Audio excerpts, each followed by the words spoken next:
Baik, selamat malam. Kami dari kelompok 2 akan mempresentasikan materi 4.5, yaitu cara mengalokasikan sampel ke setiap stratum. Anggota kelompok kami itu yang pertama, saya sendiri, Dismas Sandra Daung, dan kedua rekan saya, yang pertama Lufiano Daraujo, dan yang kedua Wanda Susanti Dolu. Materi pertama akan dibawakan sendiri oleh saya. Setelah kita menentukan besarnya sampel acak yaitu N, maka langkah selanjutnya yang harus kita lakukan adalah mengalokasikan N ke setiap stratum. Sebab N itu merupakan penjumlahan dari N1 sampai dengan NK, atau dapat kita tulis bahwa N sama dengan sigma dari I sama dengan 1 sampai K dari NI. Setiap penelitian, baik melalui kegiatan survei ataupun eksperimen, selalu berusaha untuk mencapai tingkat ketelitian yang tinggi. Yaitu, atau dapat kita katakan kesalahan samplingnya itu kecil, dengan jumlah biayanya itu minimum. Untuk mengalokasikan sampel ke dalam setiap stratum,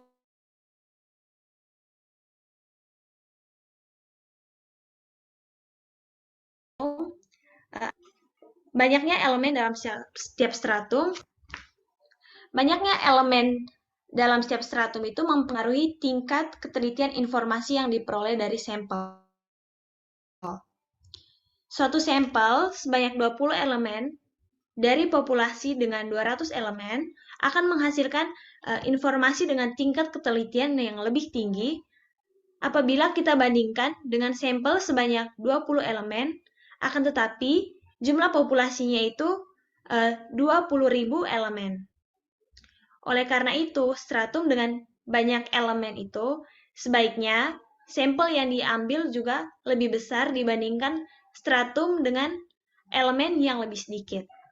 Yang kedua, tingkat heterogenitas atau variansi dari setiap stratum ditentukan oleh sigma I, di mana I-nya itu sama dengan 1 sampai K. Tingkat variansi ini sendiri itu harus kita perhatikan.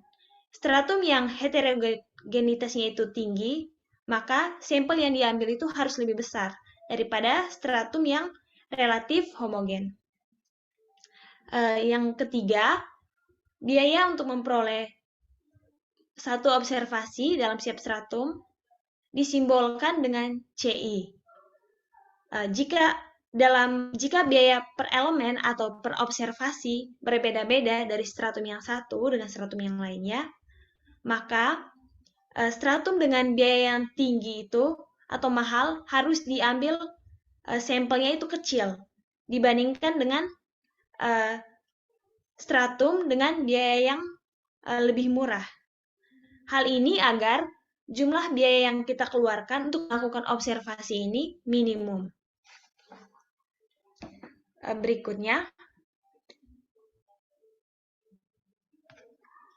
Oke. Berdasarkan pertimbangan alokasi di atas, maka untuk mengalokasikan sampel ke setiap stratum dapat dirumuskan dengan rumus berikut, yaitu NI sama dengan N besar I dikali sigma I per akar dari CI dibagi dengan sigma I sama dengan 1 sampai K, NI dikali sigma I per akar dari CI dikali dengan N, di mana I-nya itu sama dengan 1 sampai K. Jika kita jabarkan rumusnya, maka rumusnya dapat menjadi rumus yang di bawahnya, di mana NI-nya itu merupakan banyaknya elemen stratum KI, sigma I-nya itu simpangan baku stratum KI, CI-nya itu biaya per elemen atau per observasi stratum KI, dan N merupakan banyaknya elemen sampel. Jika sigma I-nya itu tidak diketahui, maka kita bisa menggunakan nilainya berdasarkan penelitian sebelumnya atau berdasarkan range nilai dari setiap stratum. Berikutnya, kita akan masuk ke contoh soal. Kita akan menggunakan data dari contoh soal 4.1 yang telah kita bahas sebelumnya di subbab 4.2. Misalkan diketahui biaya per elemen atau per observasi untuk stratum 3 atau daerah pinggiran kota yang merupakan biaya termahal, yaitu C3 sama dengan 16 satuan mata uang. Sedangkan C1-nya itu sama dengan C2 sama dengan 9 satuan mata uang. Selain itu, telah dibahas sebelumnya bahwa sigma stratum pertama itu sama dengan 5, sigma stratum keduanya sama dengan 15, dan sigma stratum ketiganya itu sama dengan 10. Dengan nilai dari N besar satunya itu sama dengan 155, N besar 2-nya sama dengan 62, dan N besar 3-nya itu sama dengan 93. Maka soalnya yaitu cari berapa besarnya N, N1, N2, dan N3 untuk memperkirakan rata-rata waktu menonton siaran televisi agar jumlah biaya penelitian minimum dengan kesalahan samplingnya itu sebesar 2 jam dan tingkat keyakinannya sebesar 95%. Penyelesaiannya untuk NI itu kan sama dengan N besar I dikali sigma I per akar dari CI dibagi dengan sigma I sama dengan 1 sampai dengan K karena stratumnya ada 3. NI dikali sigma I per akar dari CI lalu dikali dengan N. Langkah pertama, kita akan menentukan nilai dari sigma I sama dengan 1 sampai 3 NI dikali sigma I per akar dari CI. Yaitu sama dengan N1 dikali sigma 1 per akar dari C1 tambah N2 dikali sigma 2 per akar dari C2 tambah N3 dikali sigma 3 per akar dari C3. Hasilnya itu sama dengan 800,83. Kemudian, kita akan menentukan nilai dari W1, W2, dan W3, di mana di pembahasan sebelumnya telah kita ketahui bahwa nilai dari NI itu sama dengan WI dikali N. Untuk yang pertama, nilai dari N1 itu sama dengan N1 dikali sigma 1 per akar dari C1 per sigma dari I sama dengan 1 sampai 3 NI kali sigma I per akar dari CI dikali dengan N. Maka kita peroleh hasil dari N1-nya itu sama dengan 0,32 N. Maka oleh karena itu, kita mendapatkan nilai dari W1-nya itu sama dengan 0,32. Yang kedua, nilai dari N2. Untuk menentukan nilai dari N2, kita bisa melakukannya sama seperti N1. Sehingga kita peroleh nilainya itu sama dengan 0,39 N. Sehingga nilai dari W2-nya sama dengan 0,39. Begitupun dengan N3. N3 yang diperoleh itu sama dengan 0,29 N. Dengan demikian kita dapatkan N3-nya itu sama dengan 0,29. Berikutnya, kita akan menentukan N. Langkah pertama yang harus kita lakukan adalah kita menentukan nilai dari sigma X bar ST. Sebelumnya kita tahu bahwa kesalahan samplingnya itu sebesar 2 jam, di mana kesalahan sampling sendiri dilambangkan dengan B. B itu sama dengan 2 kali sigma X bar ST, sehingga X bar XT-nya itu sama dengan 2 per 2, yaitu sama dengan 1. Berikutnya, untuk nilai D. D-nya itu sama dengan B kuadrat per 4, sama dengan 2 kuadrat per 4, sama dengan 1. Selanjutnya, kita akan menentukan nilai dari N kuadrat D. Di mana tadi kan kita tahu bahwa jumlah keseluruhan populasinya itu sama dengan 310. 310 dikuadratkan, lalu dikalikan dengan 1, hasilnya sama dengan 96.100. Langkah berikutnya adalah kita menentukan sigma dari I sama dengan 1 sampai 3, NI kuadrat dikali sigma I kuadrat per, ini ada kesalahannya, harusnya sama dengan WI. yaitu sama dengan N1 kuadrat dikali sigma 1 kuadrat per W1 ditambah N2 kuadrat dikali sigma 2 kuadrat per W2 ditambah N3 kuadrat dikali sigma 3 kuadrat per W3. Itu sama dengan 155 kuadrat dikali 5 kuadrat dibagi 0,32 ditambah 62 kuadrat dikali 15 kuadrat per 0,39 tambah 93 kuadrat dikali 10 kuadrat per 0,29. Hasilnya sama dengan 7.077.059. Berikutnya, kita tentukan nilai dari sigma I sama dengan 1 sampai 3 NI dikali sigma I kuadrat. Sama dengan N1 kali sigma 1 kuadrat tambah N2 kali sigma 2 kuadrat tambah N3 kali sigma 3 kuadrat. Hasil yang diperoleh itu sama dengan 27.125. Nah, dengan demikian, kita peroleh nilai dari N yaitu sama dengan sigma dari I sama dengan 1 sampai 3 NI kuadrat dikali sigma kuadrat I per WI dibagi dengan N kuadrat D ditambah NI dikali sigma kuadrat I. Sama dengan 7.077.059 dibagi dengan 96.100 tambah 27.125. Hasilnya itu sama dengan 57,43. Kita bulatkan menjadi 58. Yang kedua, kita tentukan nilai dari N1. Nilai dari N1 itu sama dengan N dikali W1 itu sama dengan 58 dikali 0,32. Hasilnya sama dengan 18,5 atau kita bulatkan menjadi 18. N2-nya itu sama dengan N kali W2 sama dengan 58 dikali dengan 0,39. Hasilnya sama dengan 22,6 atau kita bulatkan menjadi 23. Dan yang terakhir, nilai dari N3. N3 sama dengan N kali W3 sama dengan 58 kali 2,29 sama dengan 16,8 atau dibulatkan menjadi 17. Nah, dapat disimpulkan agar perkiraan rata-rata waktu menonton siaran televisi didapatkan dengan biaya yang minimum dan dengan kesalahan samplingnya itu sebesar 2 jam, maka untuk stratum 1 atau daerah dekat pabrik, kita harus mengambil sampel acaknya itu sebanyak 18 rumah tangga. Untuk stratum 2, yaitu di daerah dekat pertokoan, harus diambil sampel acaknya sebanyak 23 rumah tangga. Dan di stratum ketiga, yaitu di daerah pinggiran kota, harus diambil sampel acaknya itu sebanyak 17 rumah tangga. Untuk materi selanjutnya akan disampaikan oleh teman saya, Lufiano.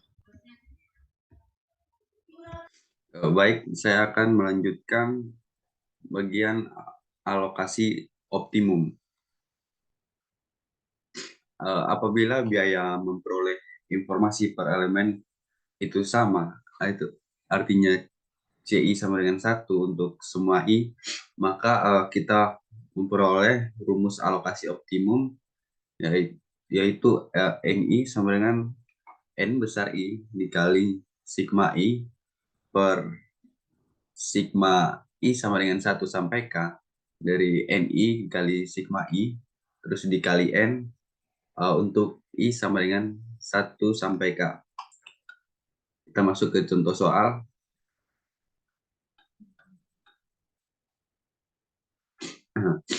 Seorang ahli biologi akan mengadakan eksperimen dalam rangka untuk mengetahui rata-rata berat badan sejenis binatang tertentu yang diberi sejenis makanan tertentu pula. Seluruh binatang sebagai populasi sebanyak 90 ekor, 50 jantan dan 40 betina. Pemisahan jenis binatang menurut jenis kelamin dapat dianggap sebagai pembentukan stratum. Stratum 1 dengan populasi 50 ekor dan stratum 2 dengan populasinya 40 ekor. Biaya pengukuran sama untuk setiap stratum. Dari stratum 1 dan 2 besarnya range berat binatang masing-masing sebesar 10 gram dan 8 gram.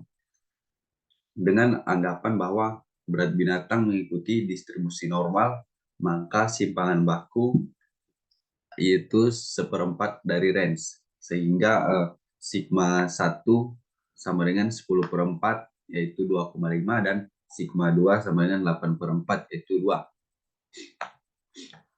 Pertanyaannya, berapa besarnya sampel untuk setiap stratum agar perkiraan rata-rata berat binatang mempunyai kesalahan sampling 1 gram dan tingkat keyakinan 95%. Untuk penyelesaiannya, kita tahu rumus NI sama dengan N besar I dikali sigma I dibagi dengan sigma I sama dengan 1 sampai 2, karena di sini ada 2 stratum, dikali N besar I dikali sigma I, terus dikali dengan N. Kita masukkan data-data yang pada soal tadi.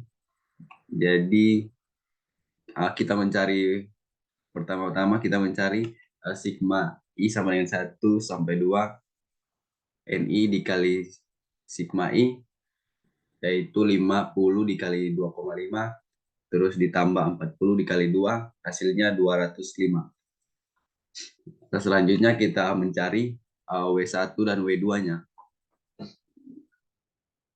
Untuk N1 sama dengan N besar 1 dikali sigma 1 dibagi 205.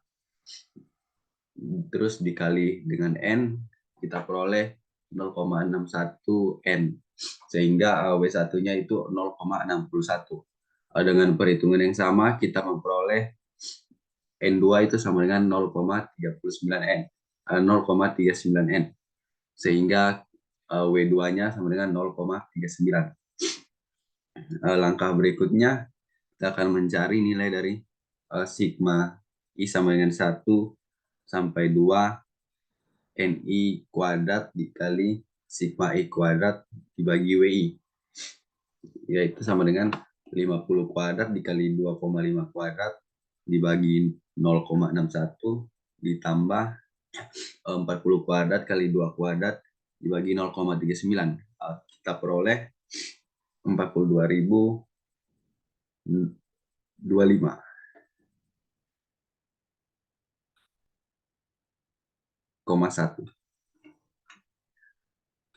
Selanjutnya nilai dari sigma I sama dengan 1 sampai 2 NI dikali sigma kuadrat, yaitu sama dengan 50 dikali 2,5 kuadrat ditambah 40 kali 2,0 kuadrat, diperoleh 472,50.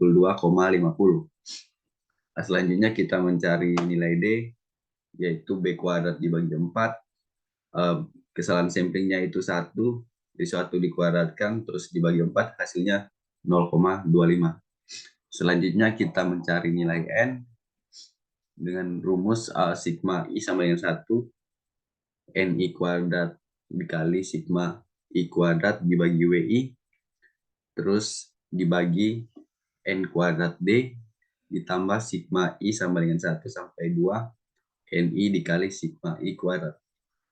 Kita peroleh N-nya itu sama dengan 17.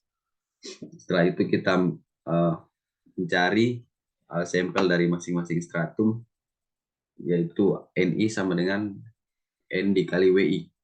Untuk stratum yang pertama, 17 dikali 0,61, yaitu sama dengan 10. Itu sudah dibulatkan. Untuk stratum kedua, N2 sama dengan NP2, yaitu 17 dikali 0,30, hasilnya 7. Untuk materi selanjutnya akan dipresentasikan oleh teman saya, Wanda.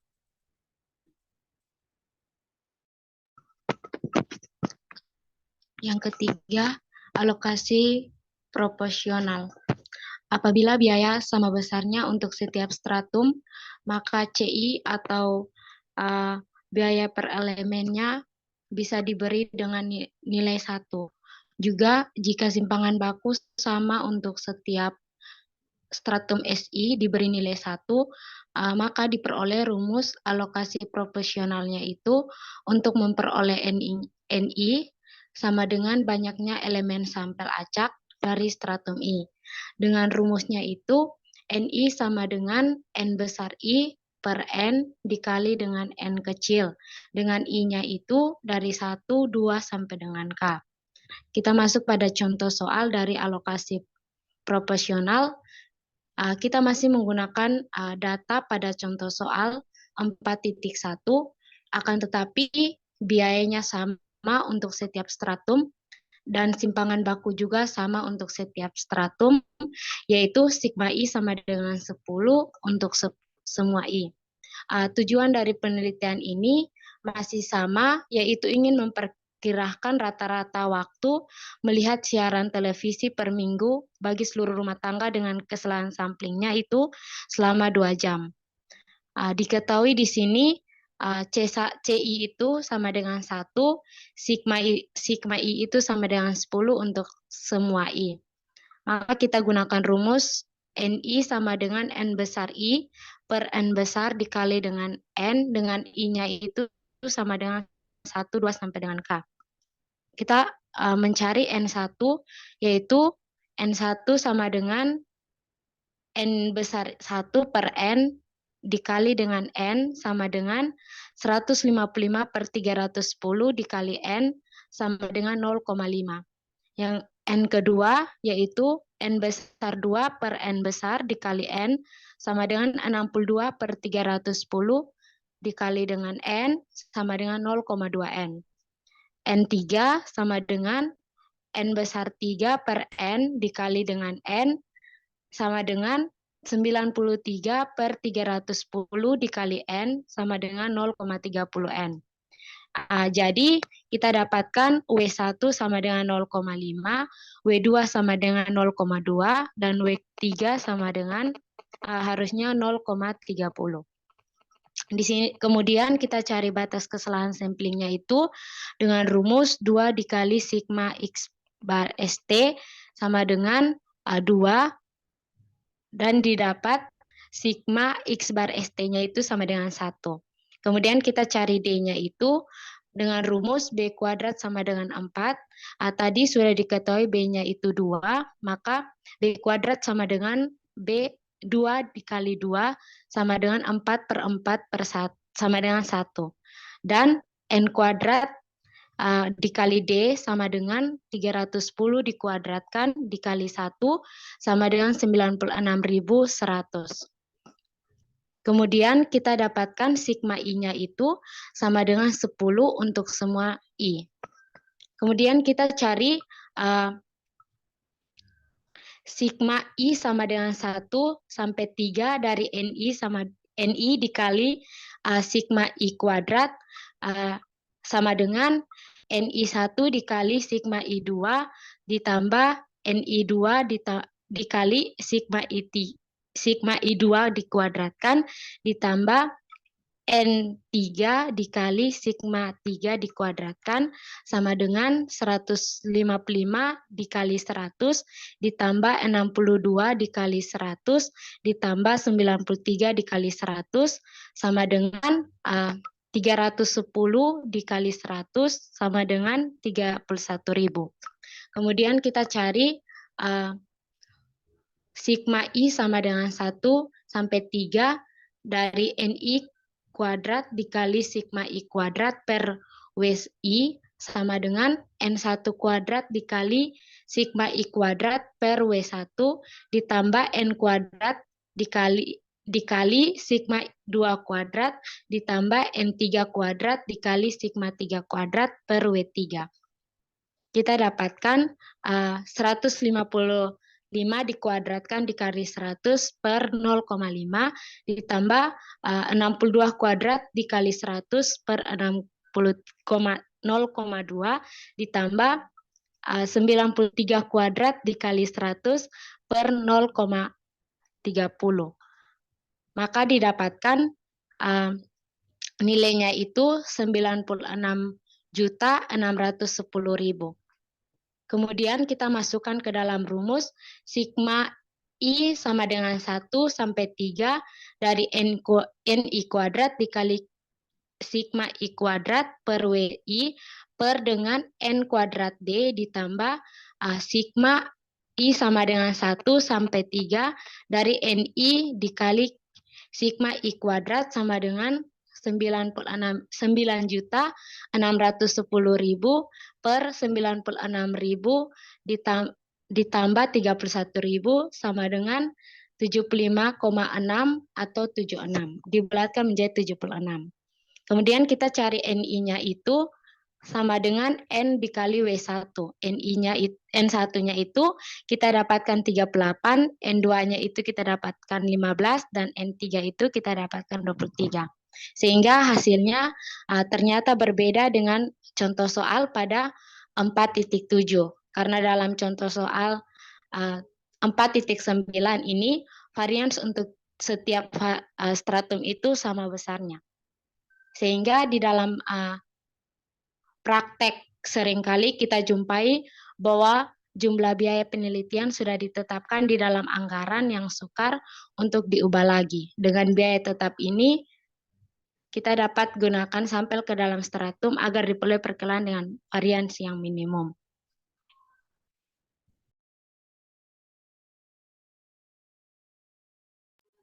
Baik, demikian presentasi dari kelompok kami. Sekian dan terima kasih.